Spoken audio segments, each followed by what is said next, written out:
I'm Ruth. And I'm Darren. Of the Rad Adventures Network, and this is Amazing Adventures.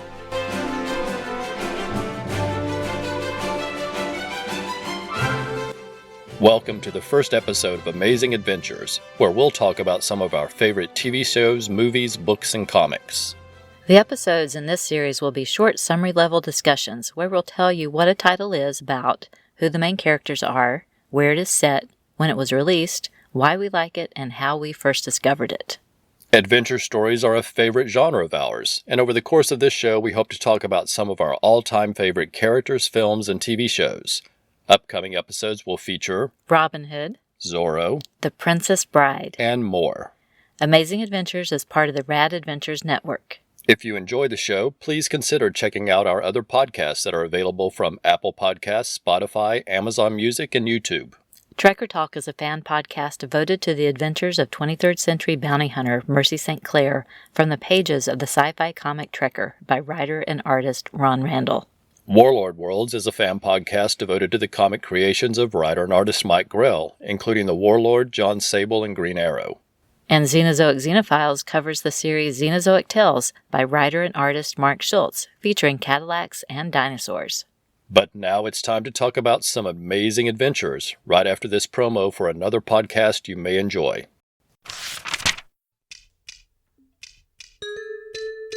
Oh, hi, Dr. Sterner. Hello, Paul. How are you doing these days? Yeah, I'm good. Since you, cured me of my DC OCD, I've got so much more time on my hands. It's been for the best. Well, personally and professionally, I'm quite proud of what we have achieved, but I have some bad news for you, Paul. Oh? What? There's something missing without your DC OCD there. Oh. I've even heard friends of yours been saying you're basic, a little boring. There's no there. Oh, what should we do about it? My God, I hate to have to say this, but we have to go bring it back somehow. Well, shall we do some more sessions and I can use them to talk about DC events that we haven't covered, like Dark Crisis and Fear State, those sorts of things? I think that might be for the best, Paul. Let's reconvene in 2024 for more sessions of DC OCD. And that'll make me interesting? We will see, Paul. We will see. And now it's time to talk about one of our favorite adventure series, which is Jonny Quest. We initially thought we might cover Jonny Quest as part of Super Secret Spies, but while Jonny Quest definitely has some elements of espionage, we decided it fit better in the general adventure category, because its stories stretch across several genres including espionage, science fiction, horror, mystery, swashbucklers, and more. The Adventures of Jonny Quest began as an animated adventure series that premiered in September 1964, so this is the 60th anniversary of that series, which makes this the perfect time to talk about the show. The series was produced by Hanna-Barbera and was one of the earliest animated series to air on a major U.S. broadcast network in prime time. The series was clearly based on the types of stories told in pulp novels like Doc Savage and radio and movie serials, as well as comics like The Adventures of Tintin by Hergé and Steve Canyon by Milton Caniff. The original concept for the series and the art designs were done by comic legend Doug Wildey. Doug Wildey was known for many Western and adventure comics in the early 1950s for Atlas Comics, which was the forerunner of Marvel, and in the later 1950s he did sci-fi comics for Harvey and DC Comics. Doug Wildey's amazing art gave the series a distinctive and fresh yet classic look, and the series was designed to look like it was set in the near future, with jetpacks, snow skimmers, hydrofoils, and lasers. The main character is 11-year-old Jonathan Quest, called Jonny. He is intelligent and also athletic, and knows judo and likes to scuba dive. He is very curious and always seems to stumble into one adventure after another. He was voiced by Tim Matheson, who would go on to a long and successful career in movies and TV. Jonny's father is Dr. Benton Quest, who is one of the top 3 scientists in the world and works for the U.S. government. His scientific knowledge spans many diverse subjects, and foreign agents often try to steal his secrets. He was voiced by prolific voice actor Don Messick in the majority of the episodes, though John Stevenson voiced the character in a couple of episodes. Roger Bannon, called Race, is a special agent assigned to protect the Quests. He is a pilot and has a black belt in judo. His name is of Irish origin and means white and fits the white color of his hair. In the first episode, we learn that Johnny's mother Rachel passed away when he was young, and it is implied that she was possibly killed by foreign agents, which might be why the Quests had been assigned a special agent as a bodyguard. Race was voiced by actor Mike Road. Johnny's best friend is Haji Singh, who is an 11-year-old orphan from Kolkata, India, who was adopted by Dr. Quest. He learned English and judo from a U.S. Marine. The story when he meets the Quest is told in the episode Kolkata Adventure. He was voiced by Danny Bravo. Bandit is Johnny's pet dog, and was the only character not designed by Doug Wildey. Though intended to be a bulldog, Wildey said the design more closely resembles a Boston Terrier. The character was intended for comic relief, but in keeping with the more realistic nature of the series, Bandit is a regular dog, and does not have human characteristics like many other dogs in Hanna-Barbera cartoons. Don Messick also provided the voice of Bandit. Other characters include the mysterious mercenary for hire, Jade, sometimes called Jezebel Jade, who definitely seems to have a history with Race Bannon. Pasha Peddler is a likable merchant who lives in India who helps the Quests on occasion, for a price. He helped to raise Haji before Dr. Quest adopted him. While The Adventures of Jonny Quest features a variety of villains, Dr. Zen is the team's primary nemesis and appears in several episodes. The Quests live in a private compound on the island of Palm Key in the Florida Keys, but their adventures take them all over the world, and the stories cover a variety of different genres from Cold War espionage in Arctic Splashdown, to horror stories like The Curse of Anubis, to counterfeit schemes in Riddle of the Gold, to science fiction like The Robot Spy, to creature features like The Invisible Monster. While the series is titled Jonny Quest, in many ways the characters of Dr. Benton Quest and Race Bannon drive the action of the stories, while Jonny and Haji are along for the ride and get caught up in the adventure. This works very well and makes the show seem more believable than if Jonny and Haji were out having adventures on their own. In addition to the television series, Hanna-Barbera also released an audio episode titled 20,000 Leagues Under the Sea on vinyl LP record, and Gold Key released a comic book adaptation of the first episode, The Mystery of the Lizard Men.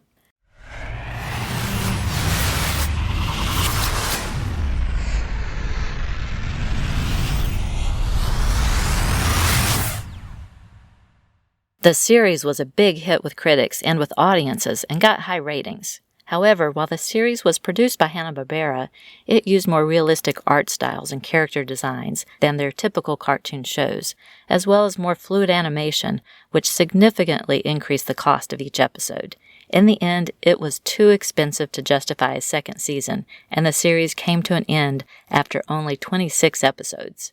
Those 26 episodes moved to Saturday mornings in the autumn of 1965, and were so successful in reruns that they continued to be shown on Saturday mornings on the three major broadcast networks until the 1980s, and I was one of those kids watching Jonny Quest every Saturday morning. Though the network that showed it would change from time to time, I could always find Jonny Quest on the weekend and would watch it regularly. Sometimes I almost feel I have those original episodes memorized. As reruns of the series aired on Saturday mornings in the 1970s and 1980s, they were repeatedly trimmed and edited for length, as well as changes to what was permitted in Saturday morning cartoons. A few episodes were released on videotape in the 1990s, and a DVD set was released in 2004 that included all 26 episodes. However, the episodes included in that DVD set were generally the later edited versions. Finally, in 2019, a Blu-ray set was released that featured remastered high-definition prints of the original, unedited versions of all 26 episodes. That set is definitely the version a fan would want.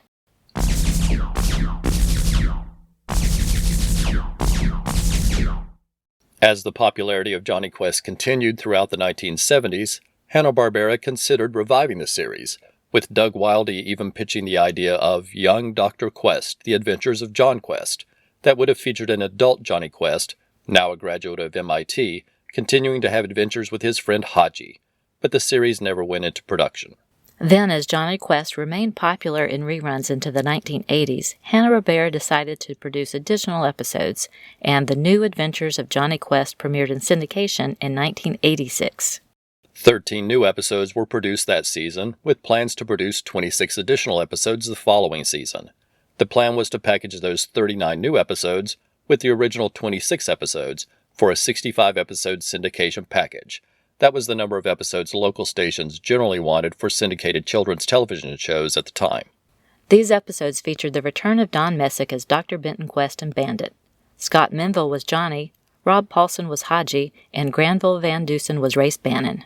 The animation style of these new episodes didn't quite match the original episodes. For instance, the character of Race Bannon was bulked up so much that he looked a bit like He-Man. The stories were also more kid-friendly, and a new character called Hard Rock, who was made of stone, was added to the show. While the series did not achieve the heights of the original series, there are definitely some enjoyable elements to these new episodes, and we would recommend them for fans. However, the new episodes didn't connect with audiences as much as was hoped, and the series was canceled after only one season of 13 episodes without producing the remaining planned episodes.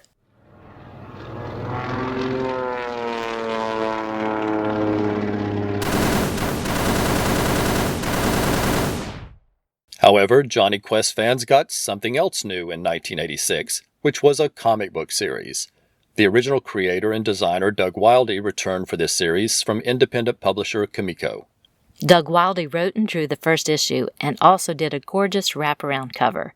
This definitely got the series off to a terrific start, and later Doug Wildey contributed covers for a few other issues. The art style and storytelling fit well with the original series, and this comic series definitely connected with fans and proved to be very popular. It ran for 31 issues. In addition to the main series, Kamiko also published 2 specials, along with a 3-issue Jezebel Jade miniseries and a 3-issue classic miniseries that featured adaptations of original episodes with art by creator Doug Wildey. So in all, there were a total of 39 issues published over 3 years. It is truly an excellent comic series, and we highly recommend it for any interested fans to check it out.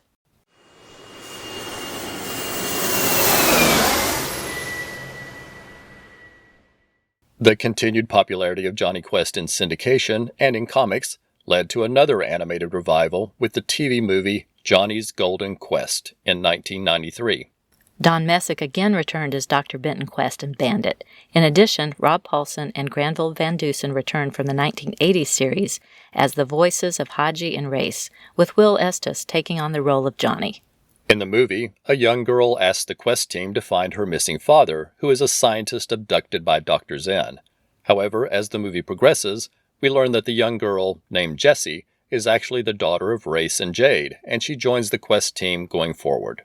Personally, we love the addition of Jessie to the Quest team, and have always thought that character makes a nice addition to the series. Plus, it is nice to have that additional connection with the character of Jade. The movie was well received by fans and did well in the ratings, and led to a second animated TV movie titled Jonny Quest vs. the Cyber Insects in 1995. This second movie was also well received by fans and was lovingly dedicated to original creator Doug Wildey, who sadly passed away in 1994. Don Messick returned for the last time as Dr. Quest in this second movie, with prolific voice actor Frank Welker taking over the role of Bandit. Rob Paulsen and Granville Van Dusen again returned as voices of Haji and Race, with Kevin Smits taking the role of Jonny.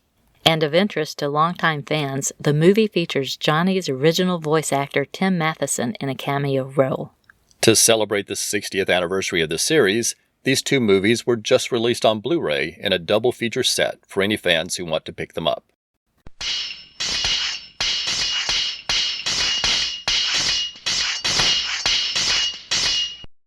The success of these 2 movies led to another revival of the TV series with the Real Adventures of Jonny Quest premiering in 1996. The series featured slightly older versions of Jonny, Haji, and Jessie, but the basic premise of the series remained the same, with the globe-trotting Quest having a variety of adventures around the world. The series was developed in partnership with Turner Broadcasting and generated lots of interest leading up to its premiere. Sadly, the series suffered from lots of behind-the-scenes issues as the series got behind schedule and over budget. In the end, one production team made the first season of 26 episodes, and a different team made the second season of 26 episodes. The series used traditional animation for most of the series, but had some parts of episodes set in what was called Quest World, which was sort of a virtual reality cyberspace world. In the first season, these Quest World sequences were done using computer animation. While this new series was intended to be an updated version of Jonny Quest, the extensive use of early CGI seemed to date the series quickly, and in some ways make it look more out of date than the original series from the 1960s.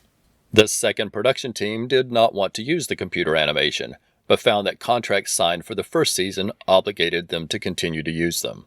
So the producers of the second season chose to use computer animation only for short informational videos at the ends of episodes, and did not use the computer animation within the stories.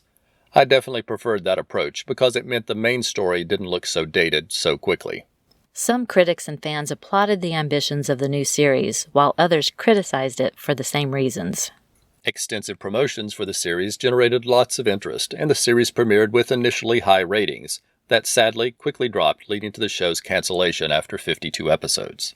There are likely many reasons for the cancellation, including the many differences between the two seasons that make the series feel like two different shows instead of two seasons of the same show. For instance, the first season featured an older version of Jonny, Haji, and Jesse, now around the age of 15 or 16, while the second season brought them back closer to the age of the classic era, around the age of 13. In the first season, Jessie was more mature and competent, while in the second season, she would sometimes be shown as a damsel in distress needing to be saved by Jonny. Poor Bandit is portrayed as so old in the first season that he was rarely used, but is younger again in the second season and back in the action. The first season attempted to be more gritty and grounded in reality, while the second season featured more swashbuckling adventures and stories featuring monsters and ghosts. The first season also went for a grittier art style, while the second season featured an art style closer to the original classic series. As with the 1980s series, while it isn't perfect, we personally find several things to like about the real adventures of Jonny Quest. For a franchise to survive, there needs to be new versions of it for new generations, so in our opinion it's better to maintain a positive attitude and look for the good in each version. One of those things that we love about this version is definitely the character of Grandpa Doug, who is Jonny's grandfather on his mother's side. The character is the owner of the D.W. Ranch and is clearly a tribute to creator Doug Wildey. We also like that the series kept the addition of Jesse, who adds lots to the show, and we like the idea of having the characters age and grow up. There are both good episodes and bad episodes in each season, and we just choose to watch them and enjoy them for what they are. The best version of this series probably exists in another reality, somewhere in the middle, between seasons 1 and 2. In addition to the animated series, there was also an accompanying comic series published by Dark Horse Comics. Ron Randall, who created the excellent sci-fi comic series Trekker that we talk about on our Trekker Talk podcast, worked on a few issues. Ron Randall is also a longtime fan of Jonny Quest and was lucky to meet Doug Wildey at a comic convention where both of them were guests, and we love hearing Ron tell the story of meeting him and getting him to sign an issue of the classic miniseries that Doug Wildey did for Kamiko.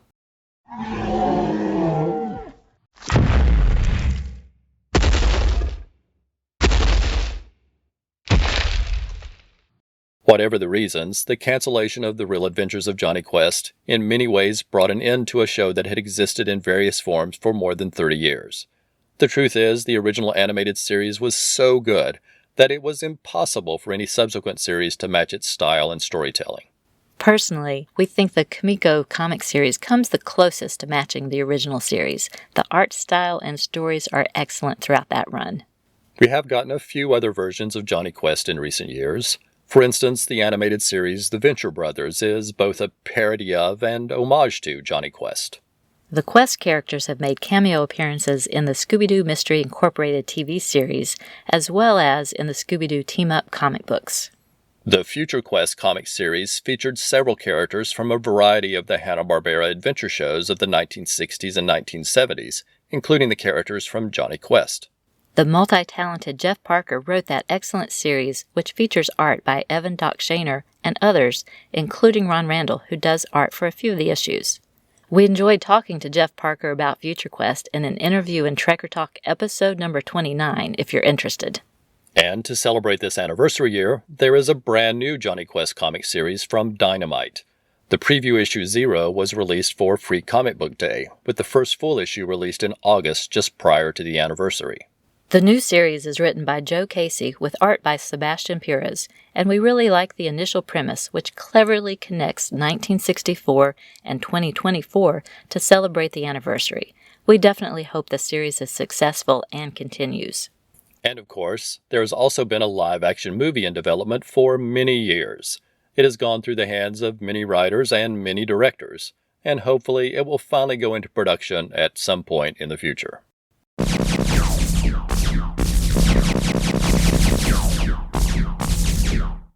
Before we wrap up, we'll mention merchandise, and there has been lots of it over the years, including puzzles, coloring books, t-shirts, a card game, a board game, and much, much more.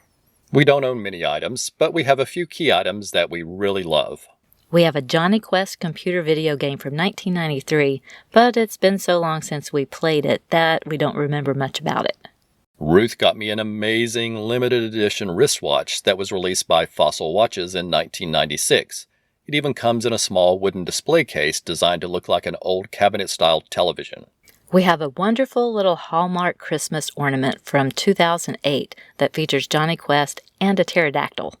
And we have the excellent double CD soundtrack that was released by La La Records in 2016, which features music from all of the original series episodes. We have the Johnny, Haji, and Bandit Funko Pops that were released in 2020. They're really cute. And Ruth coordinated with comic creator Ron Randall to get me a truly wonderful watercolor painting of the entire Quest team on an adventure together. It features Dr. Quest, Race, Johnny, Haji, Jesse, Bandit, and Jade, and is done in the style of the original classic series. It's a treasure, and it's framed and hangs on the wall in our house. A big thank you to Ruth and Ron. And finally, we'll mention that we were fortunate to meet Tim Matheson, the original voice of Jonny Quest, at a convention a couple of years ago. He was so nice and friendly, and it was wonderful to talk to him. He was signing a variety of photos from his many movie and TV roles, and we were so happy to see that he had several photos from Jonny Quest at his table as well. I felt like a kid again getting him to sign a Jonny Quest autograph for me. If you're interested, NostalgiaCon is a wonderful annual convention in Maryland that's expertly run by our friend Martin Grams. In closing, if you want to learn more about Jonny Quest, then we highly recommend the website Classic Jonny Quest at classicjq.com. It thoroughly covers everything about every version of Jonny Quest. And if you would like to hear me talk more about Jonny Quest, you can check out Professor Allen's Quarter Bin podcast at Relatively Geeky Podcasts, where he and I recently discussed the Jonny Quest Special No. 1 from Kamiko on episode 210. We'll put a link in the show notes. We hope you've enjoyed our conversation and sincerely thank you for listening. We'll be right back with our wrap-up and contact information. You like cheap comic books, right? Well, I'm Professor Allen, and I talk about cheap comic books on the Quarter Bin podcast. In every episode, I'll dissect a single comic from my collection, as long as I paid no more than 25 cents for the issue. Forget about $4 new comics that you can read in 4 minutes, or crossover events that can cost $100 to collect. Join me in the Quarter Bin, where even bad comics are a bargain, and good ones are a steal. The Quarter Bin podcast is part of the Relatively Geeky Podcast Network. Visit us at relativelygeekypodcast.blogspot.com or search Relatively Geeky or Quarter Bin Podcast in iTunes. I guarantee it'll be worth every penny. Before we go, we want to provide our contact information. You can write us directly at radadventuresnetwork@gmail.com or follow us on Facebook, Instagram, and other social media sites under the name Rad Adventures Network. That's RAD, R-A-D, which is short for Ruth and Darren. You can listen to the show through Apple Podcasts, Spotify, Amazon Music, and most other podcast apps. You can even find the show on YouTube under Rad Adventures Network. And you can always visit radadventuresnetwork.com, where you'll find all of the episodes of all of our podcasts, including our main shows, Trekker Talk, Warlord Worlds, and Xenozoic Xenophiles, as well as other podcasts including Sensational Sleuths and Fantastic Fantasies. If you like the show, please consider leaving a review. While you won't find a specific place to review Amazing Adventures, we hope you'll leave a review under Rad Adventures Network. Every review helps the podcast be more likely to show up in search results. And on YouTube, we hope you'll subscribe to the channel and give us some likes on the videos. Thanks for listening, and we hope you'll come back next time for another new episode of Amazing Adventures.